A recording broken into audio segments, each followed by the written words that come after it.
ఇది village to village road. Village to village రోడ్కి ఇది మనకి ఫస్ట్ పెట్టి ఉంటుంది. రైట్ సైడ్ పొలం ఉంది కదా, పొలం నుండి ఇక్కడ నుంచి కడీలు అనిపిస్తుంది కదా, చుట్టూ మొత్తం ఫెన్సింగ్ ఉంటుంది. ఓకే, చుట్టూ కడీలేసి జాలేసి ఉంటుంది. పామాయిల్ తోట ఇక్కడ నుండి మనకి రైట్ సైడ్ వెళ్ళాక అటు మళ్ళీ కొంచెం ముందుకు వెళ్ళాక రైట్ సైడ్ తిరుగుతుంది. ఓకే, అక్కడ కనిపిస్తుంది కదా చిన్న చిన్న చెట్లు ఇవన్నీ పామాయిలే. ఇది మొత్తం 30 ఎకరాల సైట్ మనకి. ఇది విలేజ్ టు విలేజ్ రోడ్. ఇది ఇక్కడ నుంచి ముందుకు వెళ్తే విలేజ్ టు విలేజ్ రోడ్ ఈ నుంచి అక్కడ దాకా వెళ్ళిపోతుంది.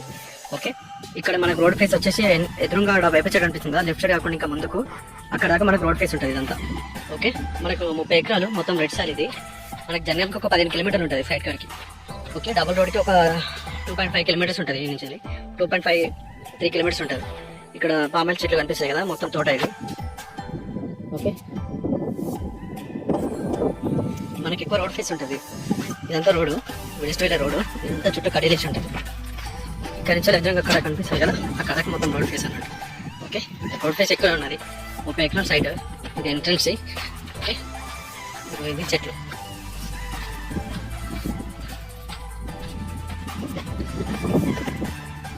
ముప్పై ఎకరాలు మొత్తం ఇవే పాంపీలో ఉంటుంది. డ్రిప్పింగ్ ఇవన్నీ ఉంటాయి పాంపీలో.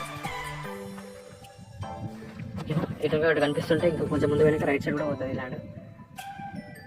అటు ఎదురుగా కనిపిస్తున్నాయి కదా, చుట్టూ మొత్తం కడీలేసి ఉంటాయి. డ్రిప్పింగ్ ఉంటుంది, వాటర్ ఉన్నది, బోర్ ఉన్నాయి, కరెంట్ సంక్షన్, బోర్, డ్రిప్పింగ్, వాటర్ అన్నీ ఉన్నాయి సైట్లో. ఓకే, రెడ్ సైడ్ 30 ఎకరాల ల్యాండ్. 30 ఎకరాలు విలేజ్ కూడా దగ్గరనే ఉంటుంది. ఇక్కడ రైట్ సైడ్ కనిపిస్తుంది కదా వేప చెట్టు. ఆ వేప చెట్టు నుండి మనకి రోడ్ ఫేస్ వచ్చేసి అక్కడ నుంచి అక్కడ అవుతా దాకా. ఓకే, అదంతా రోడ్ ఫేస్ మనకి. ఓకే, 30 ఎకరాలు. జనగాంకి ఈ నుంచి 15 కిలోమీటర్లు ఉంటుంది మనకి సైడ్కి. ఓకేనా, ఇది సైడ్ బాగుంది, మంచి లెవెల్గా ఉంది. అవన్నీ పైప్ లైన్స్.